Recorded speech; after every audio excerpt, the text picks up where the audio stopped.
नमस्कार। आज कार्यक्रम को आपण मानक स्वागत करुच्ची मो मृण्मय। दर्शक बंधु आमे प्रथमे टंकार कारबार पाई बैंक जाउथिले, सेठू नगद टंका उठाई कारबार करुथिले, परे परे चेकबुक रो कारबार कले एवं परे परे आसिला एटीएम कार्ड। आमे एटीएम माध्यम रे टंकार कारबार कले, किंतु वर्तमान टेक्नोलोजी एडवांस हेछि, आमे समय सहित ताल दे चलुचंती। एबे आमे डिजिटल बैंकिंग करूचंती, यूपीआई माध्यम रे पेमेंट करूचंती, जहा बहुत सहज होउछि टंकार लेनदेन पाई। जेहेतु एते सहज होउछि टंकार लेनदेन पाई, तो इथिरे समस्या रहिबा स्वाभाविक। किछि तो समस्या निश्चित भाव रहिछि, किभଳି भाबे एई समस्यारो निवृत्त रही आम उपभोक्ता माने टंकार कारबार करि परिबे, लेनदेन करि परिबे। सेति पई आज आमे आम कार्यक्रमर विषय वस्तु रखिछु उपभोक्तांक सुरक्षा रे भारतीय रिजर्व बैंक एम्बुड्समेंट। ए विषय अधिक आलोचना करिया पई आम सांगरे स्टूडियो रे विशेषज्ञ भाव में अछंती मैडम एन मोहना, जे कि मुख्य महाप्रबंधक तथा आरबीआई एम्बुड्समेंट रे कार्यरत। नमस्कार मैडम, आपन को स्वागत करछि आज कार्यक्रम को। तो मैडम आपसे ये जानना चाहेंगे कि ये जो विश्व उपभोक्ता अधिकार दिवस, वर्ल्ड कंज्यूमर राइट्स डे, ये क्या होता है और इस जो ये इम्प्लीमेंट कब हुआ और इसका मोटो क्या है? धन्यवाद। नमस्कार। आज आपके साथ बैठ के reserve bank integrated ombudsman scheme 2021 के बारे में बात करने में मुझे बहुत खुशी हो रहा है। Thank you. Thank you. जे समन्वित लोकपाल योजना नवंबर 2021 रे रिजर्व बैंक पक्यारू आरंभ होइतिला। वन नेशन वन ऑम्बुड्समैन नीति आधार रे एक राष्ट्र एक लोकपाला नीति आधार रे वाली व्यवस्था कार्यकारी होची। जैसे आपने बोल रहे थे, मार्च 15 तारीख को विश्व उपभोक्ता राइट्स डे, विश्व उपभोक्ता अधिकार दिवस बाबे पालन कर जाउची। वर्ष 2022 रु सबु वर्ष भारतीय रिजर्व बैंक पक्यारू ऑम्बुड्समैन स्पीक कार्यक्रम आयोजना कर जाउची। थ्रू दिस प्रोग्राम, ये प्रोग्राम के माध्यम से हम ये RBI reserve bank integrated ombudsman scheme के बारे में अवेयरनेस को इंक्रीज करने के लिए कोशिश कर रहे हैं, और उसके साथ साथ वो सेफ बैंकिंग प्रैक्टिसेस क्या है, वो कंज्यूमर राइट, कस्टमर का राइट्स क्या है, वो सब बोलने के लिए कोशिश कर रहे हैं। बहुत बहुत शुक्रिया। लेकिन मैम ये जो आरबीआईओएस है, जो Reserve Bank of India integrated ombudsman scheme, ये क्या है एक्चुअली? जो इंटीग्रेटेड स्कीम मतलब पहले क्या ये स्प्लिट हो गया था कुछ, अभी वो इंटीग्रेट हो गया, मतलब वो मिलके अभी एक स्कीम हो गया? ऐसा कुछ था क्या? हाँ मृण्मय जी, आपने सही ये चीज तो पकड़ा। वो 2021 के पहले 3 स्कीम थे। वो 2006 में बैंकिंग ऑम्बुड्समैन स्कीम आया था, वो बैंकिंग कस्टमर्स के लिए, और 2018 में एनबीएफसीज का लोकपाल, एनबीएफसीज का ऑम्बुड्समैन स्कीम आया था, और 2019 को डिजिटल पेमेंट्स के लिए एक ऑम्बुड्समैन को स्कीम तो आया था। अभी 2021 में 2021 में वो तीनों को एकीकृत करके इंटीग्रेटेड इंटीग्रेटेड ऑम्बुड्समैन स्कीम तो बनाए हैं हम। इसका ये बहुत आसान है, ये अभी कस्टमर्स को कंप्लेंट दर्ज करने में बहुत आसान है, वो इसीलिए इंटीग्रेट वो इजी है, अच्छा है, जो कि जल्दी पहुंच सकते हैं, उनके पास एक कंप्लेंट रेज करने में उनको इजी होगा, और सब कुछ वो जानकारी वहां से वो पा सकते हैं। और मैं आपके पास आना चाहूंगा, वो जो आरबीआई का अल्टरनेटिव ग्रीवेंस रिड्रेस फ्रेमवर्क, वो क्या होता है? वो RBI alternate grievance redress framework simple है। उपभोक्ता को बताएंगे तो वो समझ नहीं पाएंगे एक्चुअली। थोड़ा उनके लिए बताइए क्या होता है, क्या चीज होता है, ये उपभोक्ता के लिए कैसे काम करता है, अच्छा क्या है? ये आरबीआई, जैसे मैं बोल रही थी, अभी लोगों का, कस्टमर का अगर ग्रीवेंस है तो वो कौन सा ऑम्बुड्समैन के पास जाना है वो सोचने का आवश्यक नहीं है। अभी तो इंटीग्रेटेड हो गया, अभी तो बहुत आसान हो गया। वो आप सोचेंगे कि ये इतना वो सब इंटीग्रेट करके ये सब स्कीम देने के लिए क्या ट्रिगर था, क्या स्टिमुलेशन था। वो मैं बोलना चाहूंगी कि रिजर्व बैंक को ये कंज्यूमर प्रोटेक्शन और एजुकेशन एक महत्वपूर्ण कार्य है। वो आरबीआई उनका रेगुलेटेड एंटिटीज, नियमित संस्थाओं को हमेशा बोलते हैं, वो नियंत्रण करते हैं, वो बोलते हैं कि उनका कस्टमर्स का कुछ ग्रीवेंस है, कुछ शिकायत है, वो शिकायतों का त्वरित और संतोषजनक तरीके से निवारण करना है। वही आरबीआई का हमेशा कहता है उनको, रेगुलेटेड एंटिटीज को। वो अगर फिर भी वो शिकायत को रेगुलेटेड एंटिटीज के उधर नहीं नहीं होता है, निवारण नहीं होता है, और निवारण होता है लेकिन वो कस्टमर को उसमें सेटिस्फैक्शन नहीं है, तो हमारे पास इंटीग्रेट ऑम्बुड्समैन और भी ऑम्बुड्समैन के पास आ सकते हैं। उसका पाथ क्या है? सोचिए मेरा एक कुछ प्रॉब्लम हुआ बैंकिंग सेक्टर में, मेरे को कंप्लेन करना है, तो मैं कहाँ से मतलब पहला स्टेप क्या है? पहले कहाँ पे जाऊंगा, और यहाँ पे रिजॉल्व नहीं हुआ तो मैं नेक्स्ट स्टेप में कहाँ पे जाऊंगा? ये जो स्टेप बाय स्टेप थोड़ा बता दीजिए। ये तो बहुत अच्छा क्वेश्चन है, बहुत लोगों को ये तो सही ऑर्डर तो बताना चाहिए।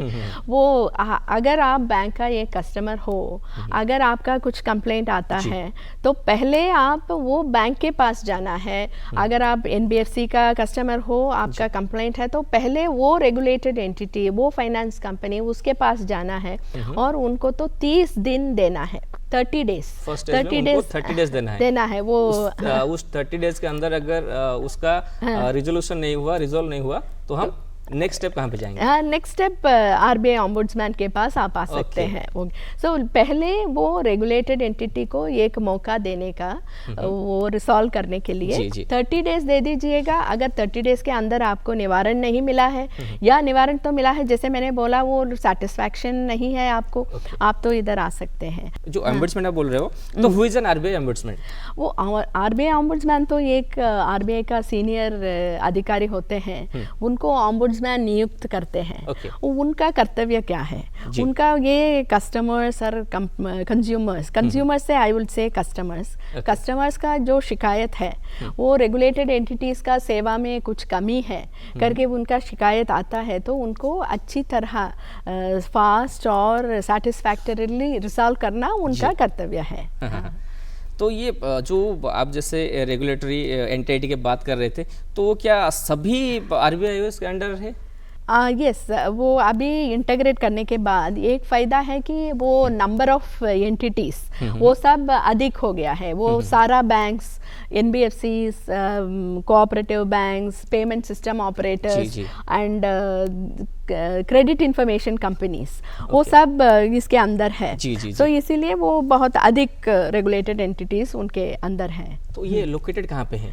वो इसका वही, हाँ, ये रिजर्व बैंक का इंटीग्रेटेड ऑम्बुड्समैन स्कीम का एक यूनिकनेस है। हमारा देश में अभी 22 लोकपाल है, ऑम्बुड्समैन है। ये स्कीम का यूनिकनेस और ये स्कीम का एडवांटेज ये है कि आपको वो ढूंढ के किसी ऑम्बुड्समैन के पास जाने का जरूरत नहीं है। अच्छा, वो जो डिफरेंट जगह पे जाके हमको अगर कुछ ये केस थोड़ा डिफरेंट हुआ तो डिफरेंट जगह जाना पड़ेगा, ऐसा नहीं है? ऐसा नहीं है, मैंने पहले बोला ना, वन नेशन वन ऑम्बुड्समैन। अच्छा, डिफरेंट जगह पे भी अप्रोच करने का जरूरत नहीं है? नहीं, आप एक जगह पे जाके मैं अभी हम बात करेंगे ना, वो एक पोर्टल है, पोर्टल के में आप कंप्लेंट करेंगे तो वो अपने आप एक ऑम्बुड्समैन के पास जाएगा। सो आपको एक शिकायत है आपको, तो आपको ढूंढने का आवश्यक नहीं है कौन सा ऑम्बुड्समैन के पास जाना है, कौन सा लोकेशन में जो ऑम्बुड्समैन है उनके पास जाना है, ऐसा नहीं करने का। और एक और चीज़ मैं ऐड करना चाहूँगी, पहले हम ऑम्बुड्समैन को हिंदी में लोकपाल बोलते थे। अब अभी वो क्या है, भारत का लोकपाल एक है गवर्नमेंट में। अभी हम क्या कर रहे हैं, रीजनल लैंग्वेजेस में भी हम लोकपाल शब्द के बजाय ऑम्बुड्समैन शब्द यूज़ कर रहे हैं, क्योंकि वो बहुत लोग वो भारत का लोकपाल के पास गए थे जहाँ पे बैंक के ऊपर कंप्लेंट है, वो कंप्लेंट दर्ज करने के लिए ऑम्बुड्समैन ऑफिस के आने के बजाय वो भारत लोकपाल के पास जा रहे थे। इसलिए हमने सोचा था कि वो हिंदी में और रीजनल लैंग्वेजेस में, वैसे भी ये ऑम्बुड्समैन शब्द तो बहुत फेमस और बहुत कॉमन हो गया है, सो इसलिए वो ही यूज़ कर रहे हैं ऑम्बुड्समैन इन हिंदी, रीजनल लैंग्वेजेस, हर जगह पे। तो मैम, कब एक उपभोक्ता RBI के पास जाएगा? हाँ, जैसे मैं बोल रही थी, वो अभी उनका एक शिकायत उत्पन्न हो गया, उनका एक शिकायत हो गया, आप पहले वो बैंक के पास जाइएगा, वो प्राइमरी उनके पास, तो नेक्स्ट स्टेप में जाएंगे, नेक्स्ट स्टेप RBI के ऑम्बुड्समैन के पास। तो जो बेसिक जो दो चीज़ है, जो ग्राउंड में जो बेसिक दो चीज़ है, तो जो कंप्लेन करने के पहले वो दो चीज़ क्या है जो RBI के अंदर? जो आरबीआई उसके 2021 के अंदर जो बेसिक 2 पाथ है वो क्या है? बेसिक बात जैसे आप पूछ रहे हैं same कैसे कैसे कंप्लेंट कर सकते Exactly. हैं। हाँ, उसके लिए तो दो थ्रू तरीका मोबाइल है। करना पड़ेगा या थ्रू कॉल करना पड़ेगा या टोल फ्री नंबर कुछ है या फिर बैंक को जाना पड़ेगा, मतलब कैसे करेगा एक कस्टमर? वो पहला आपका रेगुलेटेड एंटिटी है, आपका बैंकर या एनबीएफसी, उनके पास जाना है तो उनका वो वेबसाइट में एक लिंक होगा। और रिजर्व बैंक ने बोले हैं कि वेबसाइट का होम पेज में ही एक लिंक देना चाहिए कस्टमर को कंप्लेंट लॉन्च करने के लिए। वो उनका प्रोसीजर के हिसाब से आप करेंगे उनके पास। और आप ombudsman के पास आना चाहेंगे तो 2 तरीका है। एक तो हमारा CMS पोर्टल है। CMS का मतलब है कंप्लेंट मैनेजमेंट सिस्टम। वो आप https://cms.rbi.org.in वो पोर्टल में आप जा सकते हैं। अगर आपको ये याद रखना, कंप्लेंट दर्ज करा सकते हैं। यस। अगर ये एड्रेस को याद रखना मुश्किल है तो आप सीधा हमारा रिजर्व बैंक वेबसाइट जा सकते हैं। उधर भी एक लिंक है लॉन्च द कंप्लेंट करके। सो उधर आप जा सकते हैं। हाँ, उधर डायरेक्टली जा सकते हैं। तो मैं वेबसाइट में गया, वो बेसिक डिटेल्स मेरा क्या चाहिए जो कि मैं वहाँ पे भर दूं, जो कि कंप्लेंट रेज हो जाएगा। हाँ, ठीक है। वो तो वेरी इंपॉर्टेंट चीज़ है ये, क्योंकि अगर सही डिटेल्स नहीं है तो रिजेक्ट भी हो सकता है। अगर आपको कंप्लेंट दर्ज करना है तो पहले आपका नाम तो बोलना पड़ेगा। आपका नाम, आपका एज, अगर आप चाहते हो तो मेल या फीमेल वो भी लिख सकते हैं। और आपका कॉन्टैक्ट डिटेल्स, वो मोबाइल नंबर चाहिए, ईमेल आईडी तो चाहिए, क्योंकि हमारे तरफ से आपको कुछ कम्युनिकेशन जाना है तो वो तो जरूर है। और ये आपके बारे में आपने बताया। और उसके बाद वो जो रेगुलेटेड एंटिटी या बैंक, उनके पास जिसके विरुद्ध आपका कंप्लेंट है वो उनका डिटेल्स देना है, बैंक का नाम, वो ब्रांच का नाम, वो सब बोलना है। और उसके बाद वो कंप्लेंट का डिटेल्स, क्या हुआ, क्या ग्रीवेंस है आपका, वो तो आप अच्छी तरह लिखना है, क्लियर लिखना चाहिए। और उसके बाद क्या चाहिए आपको, व्हाट सॉर्ट ऑफ रेजोल्यूशन, आपको क्या रेजोल्यूशन चाहिए, आपको क्या चाहिए, वो तो लिखना है। वो हमारा पोर्टल के थ्रू आप जाते हैं। ये सब तो वो पोर्टल ही आपको दिखाते हैं, आपको तो आसान है। अगर कई जगह पे ये पोर्टल का सुविधा, ये इंटरनेट का सुविधा शायद नहीं है तो आप ये फिजिकल लेटर भी भेज सकते हैं। आप एक फिजिकल लेटर में ये सब चीज आपको, ये मैंने बोला, हाँ, वो ये तो लिख करके आपको पोस्ट में, हमारा चंडीगढ़ में, ये चंडीगढ़ ऑफिस में एक centralised receipt and processing centre होता है। वो उसका एड्रेस है, हमारा वेबसाइट में मिलेगा। और वो एड्रेस को आपको भेजना है। वो अगर वो आपका फिजिकल लेटर उधर पहुंच गया तो वो उधर हमारा टीम है, सीआरपीसी का टीम, वो सीएमएस में वो कंप्लेंट को दर्ज कराएंगे। दर्ज करके वो सीएमएस के अंदर आएगा। जब वो ये कंप्लेंट सीएमएस के अंदर आता है, ऐसा मैंने बोला, वो जाने के पहले वो 2 तरीके, जैसे आप बात कर रहे थे, 2 तरीके हैं। एक तो पोर्टल से जाना है और एक फिजिकल लेटर तो भेज सकते हैं। तो मैडम, आरबीआई का कुछ कॉन्टैक्ट सेंटर है क्या जिसके थ्रू हम कंप्लेंट दर्ज करा सकते हैं? आरबीआई का एक कॉन्टैक्ट सेंटर है। अगर आपको कुछ कंप्लेंट दर्ज करना है तो वो जानकारी उधर से ले सकते हैं। और अगर आपने कंप्लेंट दर्ज किया है पहले ही, उसका स्टेटस तो उधर से जानकारी ले सकते हैं। लेकिन वो कॉन्टैक्ट सेंटर के थ्रू आपने कंप्लेंट तो दर्ज नहीं कर सकते हैं। और ये कॉन्टैक्ट सेंटर का नंबर होता है 14448। 14448 आप फोन कर सकते हैं। 14448 जोटा कि होची नंबरटा कंप्लेंट दर्ज करिवारा नंबरटा कंप्लेंट दर्ज नहीं कर सकते हैं, वो जानकारी ले सकते हैं कैसा दर्ज करना है। पाई परिबा। हाँ, 14448। और ये कॉन्टैक्ट सेंटर मॉर्निंग 8 AM से नाइट 10 PM तक मंडे टू सैटरडे काम कर रहे हैं। सो आप ये टाइमिंग में मंडे टू सैटरडे कभी भी वो उनको फोन करके ये जानकारी ले सकते हैं। सुबह 8 बजे से रात को 10 बजे तक कंप्लेंट रेज कर सकते हैं। तो मैंने वो what are the grounds of complaints? हाँ, ये बहुत ही इम्पोर्टेंट सवाल है। पहले कुछ ग्राउंड्स था, अभी तो बहुत वाइड डेफिनेशन कुछ हो changes गया। आया है क्या? हाँ, बहुत वाइड डेफिनेशन हो गया। Okay. सर्विस डेफिशिएंसी वो ही एक ग्राउंड है। व्हाट इज सर्विस डेफिशिएंसी पूछेंगे तो अगर आप एक रेगुलेटेड एंटिटी में कुछ सेवा अपेक्षित है, उसमें किसी भी तरह का कमी होता है, उसको सर्विस डेफिशिएंसी बोलते हैं। किसी भी सर्विस में, किसी भी सर्विस में सेवा में कमी है, वैसा वो अगर आपका एक और वो भी बहुत इम्पोर्टेंट है। वो ये एक सेवा में कमी है करके एक वाइड डेफिनेशन है, आपको कंप्लेंट दर्ज कर सकते हैं। लेकिन उसमें मतलब डिफरेंट टाइप्स ऑफ व्हाटएवर जो आपका एक रेगुलेटेड एंटिटीज का सेवा में अपेक्षित है, उसमें से किसी भी तरह का कमी होता है, उसको सर्विस डेफिशिएंसी बोलते हैं। लेकिन ये तो बहुत वाइड डेफिनेशन है, फिर भी some exceptions are there. Exceptions है, वो क्या एक्सेप्शन है, उसको हम नॉन मेंटेनेबल बोलते हैं। वो कंप्लेंट जो आता है उसको पहले ही रिजेक्ट कर देते हैं। वो क्या है? वो पहला है कि आपने बिना रेगुलेटेड एंटिटीज के पास जाके सीधा हमारे पास आते हैं तो उसको फर्स्ट रिसोर्ट कंप्लेंट बोल के उसको रिजेक्ट करेंगे। और दूसरा है वो कंप्लेंट पहले ही ये ऑम्बुड्समैन ने देख के डिसीजन भी किया है, और पहले ये कोर्ट ने देख के डिसीजन दिए हैं, और किसी और कंज्यूमर कोर्ट आर्बिट्रेशन वगैरह में है तो हम उसको नॉन मेंटेनेबल बोलेंगे।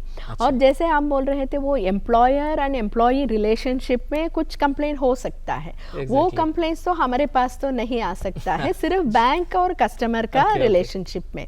और ऐसे कभी कभी हमको सजेशंस भी मिलता है। सजेशंस तो दूसरा डिपार्टमेंट आरबीआई में है, उसमें सजेशन भेज सकते हैं। लेकिन ऑम्बुड्समैन के पास सजेशन तो नहीं भेजना है, सिर्फ कंप्लेंट भेजना है। ये सब जानकारी हमारा वेबसाइट में होता है, स्पष्ट दिए हैं, वो आप देख सकते हैं।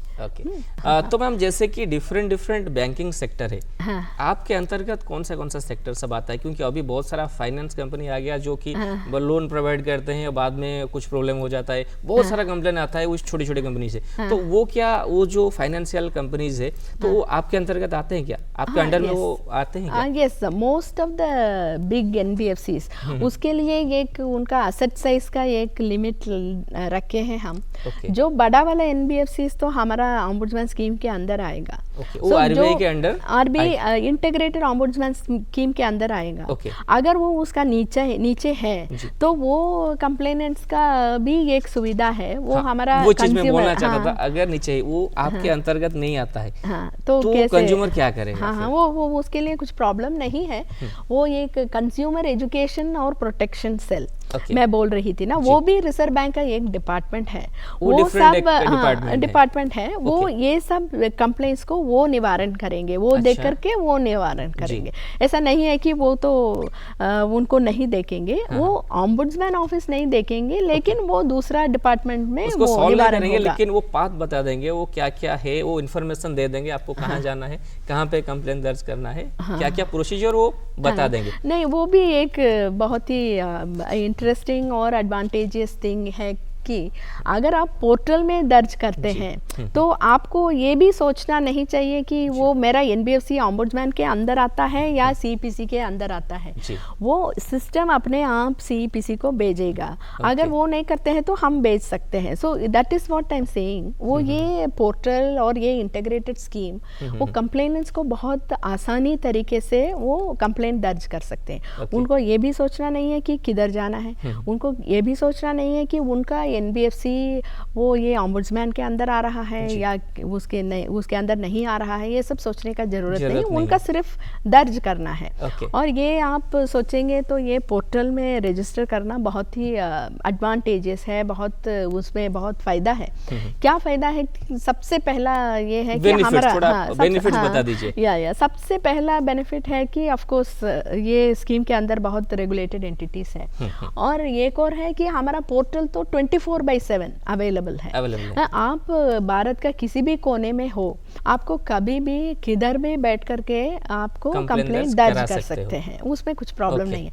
अगर जब वो करते हैं आपको वो एक तुरंत एक एक्नॉलेजमेंट मिलेगा, आपका एक यूनिक कंप्लेंट नंबर भी देंगे और उसके बाद आप रियल टाइम ट्रैक कर सकते हैं आपका कंप्लेंट का स्टेटस क्या है, किधर है, क्या हो रहा है करके। और उसके बाद फाइनली आपको एक क्लोजर लेटर मिलेगा जहाँ पे क्या कार्रवाई किया गया है, क्या कार्रवाई किया गया है, हाँ वो तो बोल सकते हैं। ये वो उसमें होगा, उसमें डिटेल्स आपको मेल पे आ जाएगा।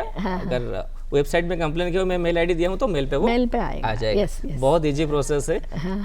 तो अगर एक ग्राहक सेफ बैंकिंग कैसे कर सकता है, मतलब क्या करना है क्या नहीं करना है, कैसे सेफ बैंकिंग प्रैक्टिस करेगा वो, जिसमें उसको कोई दिक्कत ना आए, कोई परेशानी ना हो, उसका पैसा भी ना जाए, कोई फ्रॉड भी ना हो, डिफॉल्ट भी ना हो, कुछ ना हो, सेफली कैसे बैंकिंग करेगा? वो तो आपका सवाल तो बहुत ही इम्पोर्टेंट है, बहुत ही टाइमली है, क्यों कंज्यूमर राइट्स डे में हमारा राइट्स क्या है, हमारा ड्यूटीज क्या है, वो सब जानना चाहिए।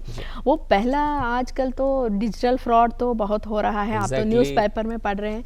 वो क्या है कि फर्स्ट सम सेफ बैंकिंग प्रैक्टिस में पहला चीज मैं हमेशा बोलती हूँ, जो ओटीपी है वो हमारा यूपीआई के बारे में बात करते हैं। जो कि ओटीपी आ गया, वो ओटीपी ले लिया, उनसे पैसा ले लिया। फ्रॉड धोखाधड़ी को बहुत तरीके हो सकता है, नया नया तरीके हो सकता है। हम जैसे जैसे एडवांस होते जा रहे हैं वो भी वैसे ही एडवांस होते जा रहे हैं। हम जैसे भी सेफ रह रहे हैं वो फिर भी वो पैसा ले रहे हैं। नहीं, हम सेफ रहने के लिए कुछ माध्यम है, कुछ मेथड्स है, वो फॉलो करेंगे, सेफ बैंकिंग प्रैक्टिसेस फॉलो करेंगे तो वो हम सुरक्षित रह सकते हैं।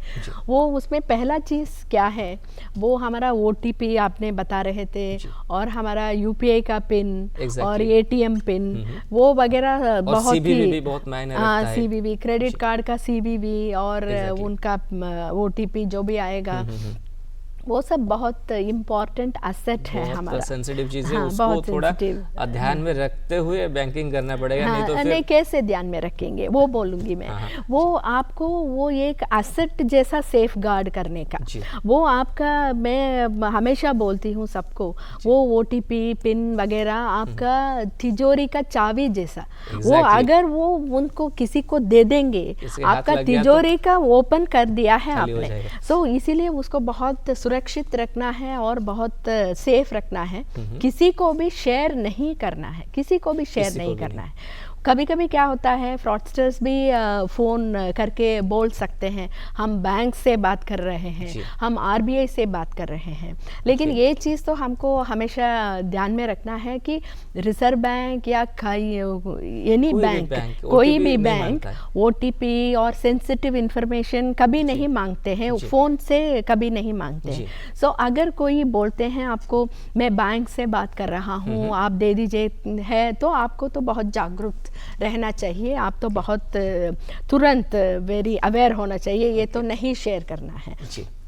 और कभी कभी क्या होता है, वो एटीएम कार्ड में पिन भी बगल में ही लिख करके रखते हैं, और जब एटीएम में हम कार्ड रखते हैं, कोई पीछे से हमको हेल्प करने के लिए कुछ बोलेंगे, अच्छा ये नहीं आ रहा है, मैं मदद करूँगा आपको। अगर वो किसी का अननोन व्यक्ति, अननोन पर्सन का मदद वो वगैरह मत लेना है, वो भी एक फ्रॉड तरीका है। और एक और प्रॉब्लम है, वो हमारा ओटीपी पिन वगैरह है ना, बहुत लोग एक नोट में वो पिन और पासवर्ड वगैरह नोटबुक में लिखते हैं, हाँ, और मोबाइल में रखते हैं। वो तो बहुत आसान है, बट लेकिन वो ठीक नहीं है, वो सेफ बैंकिंग प्रैक्टिस नहीं है। वो हमको वो मुश्किल है, फिर भी वो सबको मेमोराइज करके रखना है। वो किसी अगर वो आप मोबाइल में रखे हैं, आपका मोबाइल तो घूम गया, तो फ्रॉडस्टर के पास आपका मोबाइल भी मिल गया, आपका पिन भी मिल गया। सो वो सब अलग रखने का, ज़्यादातर याद में मेमोराइज करके रखने का। और एक और चीज़ है, अगर आपका ईमेल है एक बैंक का अकाउंट से जो जुड़ा है, वो आप उनका पासवर्ड तो बहुत स्ट्रॉन्ग रखना है, और वो ईमेल का हमेशा आप किसी को पासवर्ड वगैरह किसी को नहीं देना है। और भी है, और एक पब्लिक प्लेसेस में Okay. अगर आप फ्री वाईफाई वगैरह देख उसको यूज़ use कर करें, रहे हाँ, हैं हाँ, जी। तो बैंकिंग ट्रांजैक्शंस करना नहीं चाहिए चाहिए। क्योंकि हमको पता नहीं है वो सिक्योर है या नहीं। सो इसीलिए वो better to remain very safe and better to remain safe than sorry बोलते हैं ना वो। Okay. और ये वेबसाइट के बारे में बोलूँगी, अगर आप वेबसाइट आपका बैंक का या वो कुछ भी फाइनेंशियल ट्रांजैक्शन का करते हैं वो बैंक का ऑफिशियल वेबसाइट के पास जाना है। वो किसी भी लिंक में जो आएगा उसको लिंक नहीं पे करना क्लिक है। करने के बाद भी कहीं पे हाँ फ्रॉड हो यस जाता है। यस वो लिंक के बारे में तो वेरी इंपॉर्टेंट है। वो आपको अननोन व्यक्ति अज्ञात व्यक्ति के फ्रॉम हिम आपको एक लिंक मिल रहा है तो उसको दबाना नहीं चाहिए, कभी क्योंकि भी जो लिंक आ दबाना जाता है, नहीं। आप इतना पैसा जीत गए, आप लॉटरी जीत गए, आपको हाँ। इतना गिफ्ट मिलेगा, ये मिलेगा, Yes. ये सब जो लिंक आ जाता है, कुछ टेक्स्ट आ जाता है, उसके नीचे लिंक होता है, हाँ, वो तो पढ़ के कभी वो भी इमेज देख के उसके ऊपर क्लिक कर हाँ, देते हैं। नहीं नहीं कभी भी वो लिंक को दबाना नहीं चाहिए। और ये लिंक में भी वो बोलेंगे कि आपको एक ऐप हमने भेज रहे हैं लिंक में, जी। वो ऐप को डाउनलोड कीजिएगा। वो ये आप किसी को अज्ञात व्यक्ति से वो ऐसा भेजा हुआ एसएमएस को लिंक को दबाएंगे Exactly. तो कुछ malicious software malicious app download वो हो डाउनलोड सकता हो है, जाएगा और आपका कॉन्फिडेंशियल क्रेडेंशियल्स को ले लेगा, ले लेगा। बैंकिंग डिटेल्स को। सो वो तो कभी नहीं करना है। ऐप तो किसी अज्ञात व्यक्ति से जो आता है उसको डाउनलोड कभी नहीं करना है।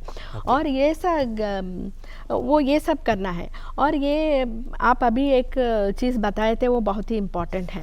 आपका कुछ पैसा आ रहा है ये सब कर रहे हैं ना। जी। सो वो धोखाधड़ी में बहुत तरीका हो सकता है, बहुत डिफरेंट वेरिएंट्स हो सकता है, लेकिन वो सबको दो ही बेसिस है, दो बेसिक चीज़ है। एक तो आपका लुभाने का तरीका है और दूसरा आपको डराने का तरीका है। वो लुभाने के तरीके में आप वो आपको मैसेज आएगा, कॉल मैक्सिमम तो आएगा। वो लुभाने के तरीके से ही ले जाते हैं, आपको इतना नहीं, मिल रहा है वो करके। आजकल दूसरा भी ज़्यादा है। वो क्या है, वो बोलेंगे आपका वो केवाईसी दे दो, आपका बैंक अकाउंट डिटेल्स दे दो। ओके। आपको कोई अननोन व्यक्ति मिलियंस ऑफ डॉलर्स भेज रहे हैं फॉरेन कंट्री से। वो ये वो इसमें रिजर्व बैंक का नाम भी इस्तेमाल करते हैं, वो तो अफसोस की बात है। वो रिजर्व बैंक में ये एक अकाउंट है, वो उधर से आपको पैसा आने वाला है, आप हमें थोड़ा पैसा दे दो। लेकिन इसमें मैं आप सबको दर्शकों का ये भी बोलना चाहूँगी कि रिजर्व बैंक में किसी भी इंडिविजुअल्स का किसी भी कंपनीज का अकाउंट नहीं होता है। हाँ, सो अगर कोई आपको बोलते हैं कि वो रिजर्व बैंक में एक अकाउंट में पैसा आया है आपके लिए, वो आप कुछ दे दो, आपका केवाईसी दे दो वगैरह, तो आपको ये धोखाधड़ी है। वो धोखाधड़ी में फंसना नहीं चाहिए। वो सेकंड है, वो डराने के चीज़ में बोल रही थी। आजकल तो आप पढ़े होंगे डिजिटल अरेस्ट के बारे में। वो आजकल तो वो थाने से कॉल आता है, पुलिस कोई कॉल कर रहे हैं आपको, कॉल करके वो बोल रहे हैं आपका कुछ पोस्टल पार्सल में कुछ इलीगल सब्सटेंस है, ये सब करके आपको डिजिटली अरेस्ट किया हुआ है। इसमें ये कि और ऐसा बोल के आपका बैंक अकाउंट का डिटेल्स तो मांगते हैं, आप भी बहुत कस्टमर्स भी डर के मारे वो दे देते हैं। उसके बाद तो वो पैसा तो निकल जाता है। वो इसमें एक चीज़ हमको हमेशा याद रखना है कि इंडियन लॉ में, हमारा कानून में डिजिटल अरेस्ट करके ये कॉन्सेप्ट ही नहीं है। ये कॉन्सेप्ट ही नहीं है। वो कोई आपको ब्लैकमेल कर रहे हैं, कोई आपको डिजिटल अरेस्ट मैंने किया है ऐसा बोल रहे हैं, तो वो धोखाधड़ी है। आप उसमें बहुत जागरूक रहना चाहिए, उसमें फंसना नहीं चाहिए। सो ये दो चीज़ को ध्यान में रखते हुए अगर हम सेफ बैंकिंग करते हैं तो सेफ रहेंगे। बहुत बहुत धन्यवाद मैम, आप आए, हमारे जो उपभोक्ताओं का जो समस्या था उसको विस्तार में समझाए। बहुत बहुत धन्यवाद मैम। तो दर्शक बंधु, आज आम कार्यक्रम विषय वस्तु रखा जाइथिला उपभोक्तांको सुरक्षा रे भारतीय रिजर्व बैंक एम्बुड्समेंट। एथिरे आपण जानिले किभଳି भाबे आमे सेफ बैंकिंग प्रैक्टिस करि परिबा, किभଳି निरापद रे आमे डिजिटल बैंकिंग करि परिबा, फ्रॉडस्टर मानकठू दूरे रहि परिबा।